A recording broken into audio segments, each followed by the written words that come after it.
Assalamualaikum warahmatullahi wabarakatuh. Waalaikumsalam warahmatullah.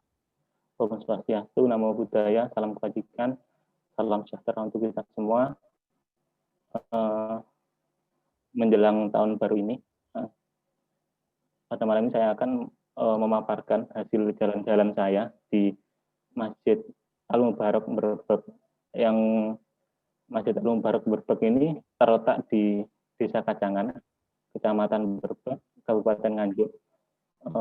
Masjid ini sebenarnya dulunya itu masjid utama dari Kadipaten Brebek yang sebelumnya Brebek pusat Kadipaten itu berpindah ke Nganjuk.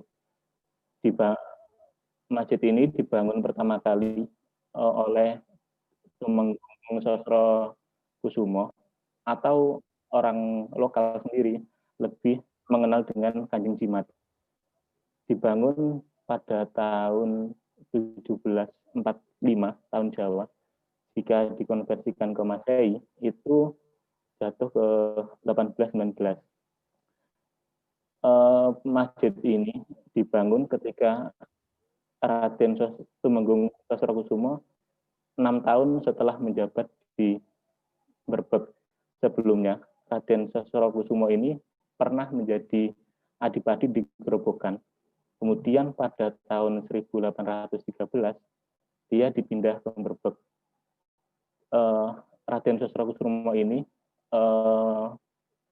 meninggal pada tahun 1251 Hijriah berdasarkan lisannya yang memakai angka abjad Arab yang berbunyi alif, nun, ro, ghin. Jika dibaca itu mulai dari kiri, yaitu ghin memiliki unsur 1000, ro memiliki unsur ratusan yang mempunyai arti bilangan 2, nun mempunyai unsur puluhan yang bilangannya 5, alif bilangannya 1. Nah, jika dimasaikan 1251 Hijriah ini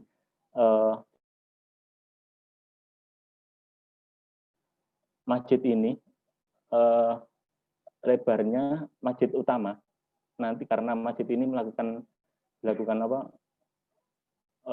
pengembangan lagi, yang masjid utamanya itu lebarnya 14 kali 14 meter, ditopang dengan 4 tiang utama, sokok guru, dan beratap tumpang. Dulu, menurut info dari masyarakat setempat, bahwa masjid ini dulunya dibangun di atas tempat peribadahan para pendahulunya. Hal itu juga bisa dikuatkan dengan temuan arkeologis seperti ditemukannya yoni. Di gambar ini, kalau Bapak Ibu kelihatan, di gambar di slide ini ada yoni, walaupun agak kurang jelas ya. Itu yoni yang kemudian beralih fungsi menjadi bencet. Bencet itu kayak jam matahari, digunakan untuk penanda waktu sholat, untuk waktu jam sholat. Nah, ini ada tahun-tahun bahwa masjid ini pernah mengalami renovasi, yaitu pada tahun 1831, 1834, 1953, 1986, dan 2018. Nanti dari tahun-tahun ini akan tertera di inskripsi yang ada di gambar selanjutnya. Selain nama dari Masjid Al-Mubarak, masjid ini juga punya sebutan nama yang lain. Justru nama Masjid Al-Mubarak ini kurang terkenal. Orang-orang masyarakat setempat itu lebih mengenal dengan nama Masjid Kanjeng Jimat. Sama halnya siapa pendiri dari masjid tersebut, yaitu Kanjeng Jimat adalah nama julukan dari Raden Sosrokusumo yang menjadi adipati Brebek. Kemudian ada namanya Masjid Jami, terus Masjid Yoni, ya karena ada ditemukan yoni yang dijadikan sebagai bencet tersebut. Kemudian pada tahun 2016, masjid ini ditetapkan menjadi bangunan cagar budaya dengan nomor 188/148/KPTS tahun 2016. Nah, seperti ini tampilan Masjid Al-Mubarak dari bagian dalam. Nah, banyak dari gambar ini saja diketahui banyak sekali inskripsi. Yang pertama ini pada bagian ini adalah inskripsi tentang pembangunan masjid, prasasti pembangunan masjid pertama kali. Kemudian ada dua sih sebenarnya di sini sama ketutupan lemari ini, dan juga di mimbar ini dikelilingi inskripsi banyak sekali dari tampak depan, samping, belakang, samping, juga bagian dalam atas tempat duduk khotib. Nah, ini juga tampak saat ini saya mendapat gambar ini dari jurnal mahasiswa arsitektur Universitas Brawijaya yang terbit pada tahun 2017. Nah, untuk bagian pertama ini yang dibangun 1819, kemudian ini yang bagian kedua di sini dikembangkan pada tahun 1986 kalau nggak salah. Dan ini yang paling terbaru adalah pada tahun 2014. Nah, bencet tadi yang jadi jam matahari terletak di tengah-tengah pengembangan tahun 2014. Yang notabene dulu adalah agak jauh dengan masjid utama, jadi masih bisa mendapatkan matahari untuk menentukan waktu untuk kapan sholat duhur, asar, dan lain-lain. Nah, ini saya sebutkan tadi. Mohon maaf kalau seandainya gambar-gambar saya ini kurang begitu jelas, kurang begitu bagus, karena ya emang ketika saya di masjid tersebut, saya memotretnya pakai HP, dan awalnya emang sekedar jalan-jalan dan juga memotret. Nah, ini tampak sekali agak sulit untuk dibaca. Jujur saja, saya sendiri hanya membaca bagian atas, yang bagian baris pertama. Kedua prasasti inskripsi ini tulisannya sama, yang menjelaskan tentang adege masjid, yang itu hasil bacaan saya. Kemudian yang selanjutnya saya mendapat dari teman-teman dari sejarawan Nganjuk, itu juga menulis dalam blognya, dan saya juga pernah tanya-tanya ke beliau bahwa itu dilanjutkan ada kata Kuto Tuyomirah, Toto Caturing, Tandito Ahmad Dangi, tahun 1745. Tahun, jika dilihat dari bagian sini, bagian yang kanan, itu sepertinya memakai angka Jawi atau angka pegon yang hasil pengembangan dari Persia atau Hindi sebelum angka Arab sekarang. Oke. Kemudian ini bagian pintu masjid yang tengah. Terdapat dua inskripsi, namun sekarang pintu ini sudah tidak digunakan lagi karena sudah dibangun pintu samping kanan dan samping kiri. Yang samping kanan digunakan sebagai untuk jamaah perempuan dan samping kiri untuk jamaah laki-laki. Nanti di pintu kanan dan pintu kiri juga ada inskripsinya. Nah, di pintu tengah ini terdapat dua bagian, dua daun pintu yang ada inskripsinya juga. Namun uniknya inskripsi di dua daun pintu ini tidak sama. Yang pertama bagian utara, satu berangkat tahun 1757, berangkat tahun 1745, kemudian Hijratu Rasulullah 1235. 1235 ini memakai tahun Hijriah, dan yang atas memakai tahun Jawa. Yang jika dikonversikan ketemunya sama, yaitu jika dimasaikan pada tahun 1819, yaitu bersamaan dengan berdirinya masjid ini, dengan yang disebutkan dengan inskripsi yang sebelum ini. Namun di pintu bagian selatan, di daun pintu bagian selatan, ini berbeda, jauh lebih muda dari pintu yang bagian utara yang berangka tahun 1757, selisih 12 tahun. Saya beranggapan dari pintu ini, di pintu bagian kiri ini merupakan pintu yang sudah diganti atau diperbaiki dari pintu sebelumnya. Itu anggapan sementara. Hal itu juga karena melihat dari inskripsi di sini yang tidak bersamaan. Kemudian di beduk ini juga memakai angka tahun yang sama, memakai angka abjad Arab dan juga angka pegon atau Jawi. Nah, hal yang menarik buat saya dari masjid ini yaitu adalah memakai angka abjad Arab, yaitu angka abjad tersebut merupakan penulisan angka tradisi lama orang-orang Arab sebelum orang Arab itu mengenal angka Arab sekarang. Jadi kemungkinan angka abjad Arab ini sudah dipakai di era Nabi.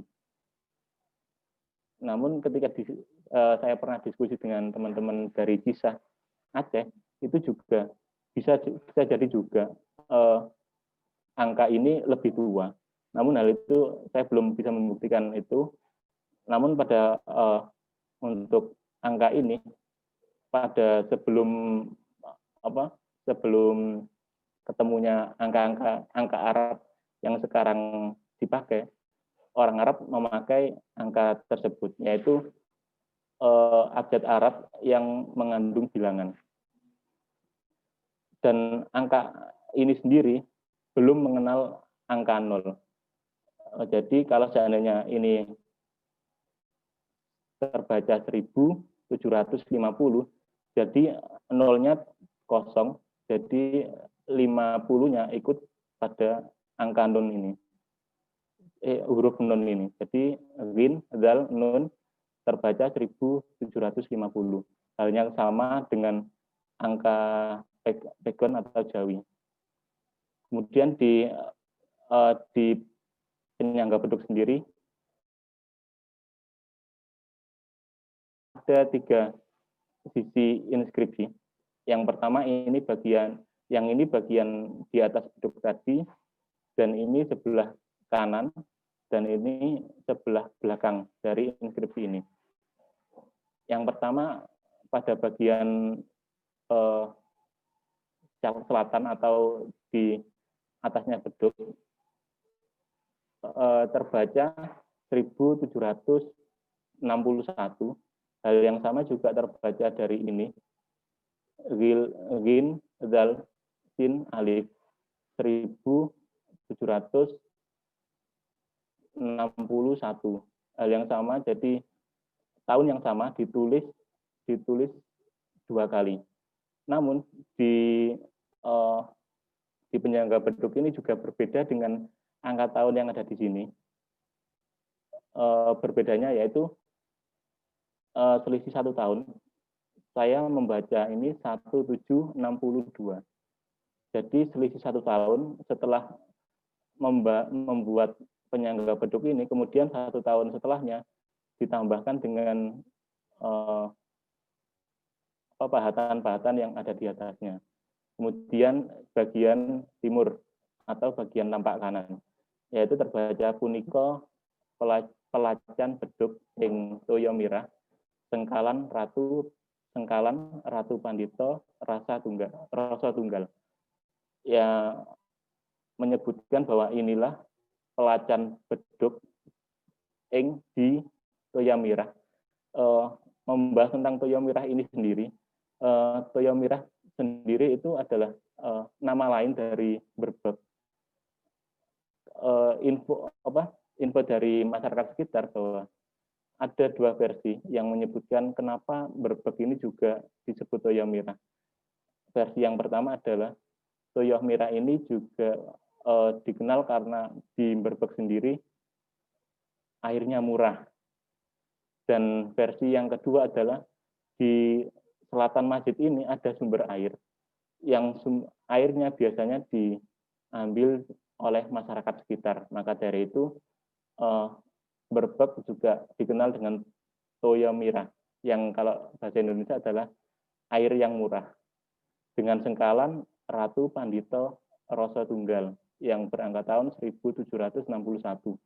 Sama dengan bagian yang selatan ini, namun bedanya ini ditulis dengan tulisan sengkalan. Nah, bagian utara sendiri, jujur saja saya belum bisa membacanya. Entah ini tulisan yang memuat seperti apa, atau mungkin ini sengkalan ya. Tapi saya sendiri belum bisa membacanya. Kalau toh seandainya ini angka, mungkin saja sama dengan bagian-bagian yang lain. Kemudian mimbar. Seperti yang saya jelaskan tadi bahwa di mimbar sendiri juga ada inskripsi dan juga muter dari bagian depan, 2 bagian, 1, 2, bagian kiri ada 1 bagian, bagian belakang ada 2 bagian, bagian kanan ada 1 bagian. Nah, bagian kanan ini sendiri agak sulit untuk didokumentasikan.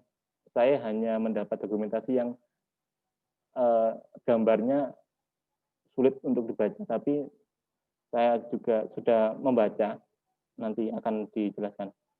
Nah, ini bagian depan, yang di bagian atas terbaca sengkalan Ratu Pandito Toto terus, berangka abjad Arab, gin, dal, nan, to, nun, to, dan berangka Jawi, satu sama angka Jawi dan angka abjad Arab yang ditulis 1759. Di tulisan atas ini sengkalannya pun juga sama. Jadi sama dengan di penyangga beduk tadi, 1 bagian ditulis dengan berbagai kata, berbagai angka.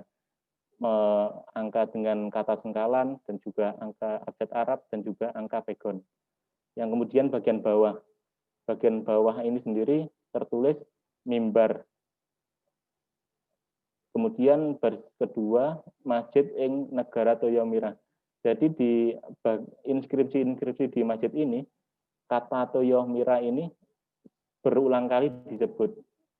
Sama halnya tadi di penyangga beduk dan juga di prasasti pendirian masjid dan juga di mimbar ini dengan sekalan Ratu Nitih Butomurti. Nah, dari bagian ini terdapat berbeda tahun. Yang bagian atas adalah 1759 dan bagian bawah 1758. Nah, bisa juga diasumsikan bahwa mimbar ini tidak langsung selesai pada tahun 1758 sendiri. Bisa juga dilanjut pada tahun 1759. Nah, kemudian, ini bagian sebelah kanan atau tampak utara yang tadi agak sulit didokumentasikan karena terhalang dari lemari yang isinya dengan peralatan masjid. Hasil pembacaan saya adalah Pemut Galiasira bibar puniki Raden Tumenggung Sosro Kusumo Sawagya Suwang. Saya agak sulit untuk menerjemahkan ini ke bahasa Indonesia. Namun beberapa kata saya tangkap bahwa inti dari kata-kata di inskripsi bagian ini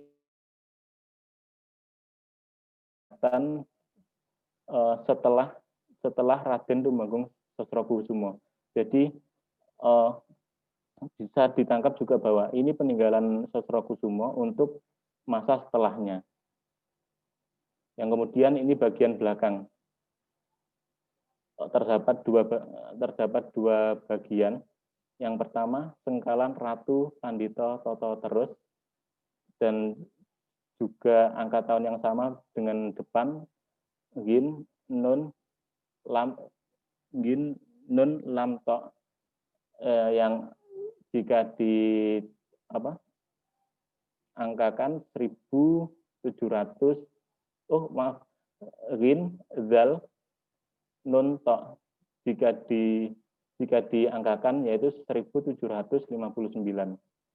Nah, di bagian ini saya justru bingung dengan adanya dua angka tahun pada bagian yang sama.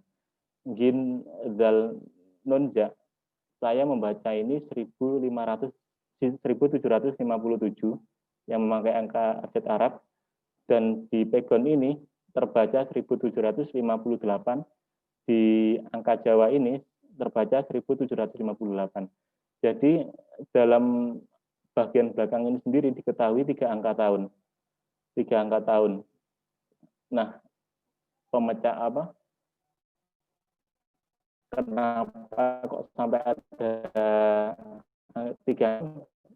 Nanti barangkali untuk bisa lebih mendalami dalam mempelajari mimbar sendiri. Ini dan kiri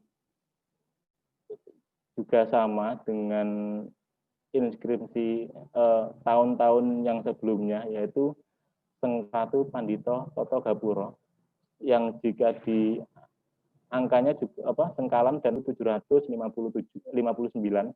dan ini juga sama angka jawinya 1759. Nah, ini juga bagian dalam yaitu di atas tempat duduk untuk khotib yang jika berada di mimbar, yang terbaca mimbar Masjid ing Nagara Toyamirah sengkalan Ratu Nitih Buto Murti berangka tahun 1758. Nah, di atap sebenarnya jika dilihat dari SK penetapan cagar budaya, di atap ini diketahui angka tahun. Namun ketika saya di sana tidak menjumpai angka tahun, dan kebetulan saat di sana saya tidak ketemu dengan takmir yang lebih tahu dengan sejarah di masjid ini. Justru saya ketemu dengan takmir yang lain yang hanya mengurusi masjid, namun tidak terlalu tahu tentang sejarah tersebut. Jadi jika merujuk ke angka tahun angka tahun 1760 tahun Jawa.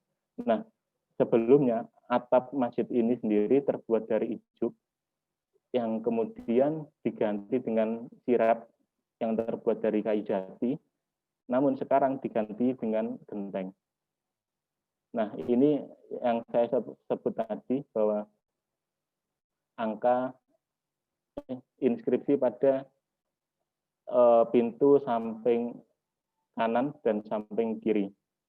Di inskripsi ini memuat lumayan panjang inskripsinya, memakai bahasa Arab, yang terbaca Bismillahirrahmanirrahim, dan kemudian terbaca cara membacanya dari inskripsi ini, kemudian turun ini, terus dilanjutkan inskripsi ini, dan juga turun lagi. Jadi la ilaha illallah al-malikul hakul mubin Muhammadur Rasulullah shadiqul wakil wa'dil amin. Inskripsi kalimat seperti ini juga terdapat di pintu Ka'bah dan juga pintu makam Rasulullah. Mungkin saja bahwa argumen sementara bahwa pembuat dari gagang daun pintu ini juga terinspirasi dari sana, dan di pintu ini inskripsi yang paling muda yang menyebut 1373 Hijriah, yang jika dimasehikan itu ketemu 1953. Nah, dari renovasi tadi bahwa pada tahun 1953 menambah gagang pintu ini. Terakhir, kesimpulan bahwa dilihat dari inskripsi yang ada di masjid ini bahwa terjadinya renovasi berulang kali, seperti pembuatan daun pintu yang bagian tengah tadi, yang bagian kanan dan bagian kiri yang berbeda, kemudian bagian atap yang berbeda angka tahun, yang 1760, sedangkan inskripsi di pendirian masjid pada tahun 1745. Kemudian penamaan Al-Mubarak sendiri dibuat era baru-baru ini.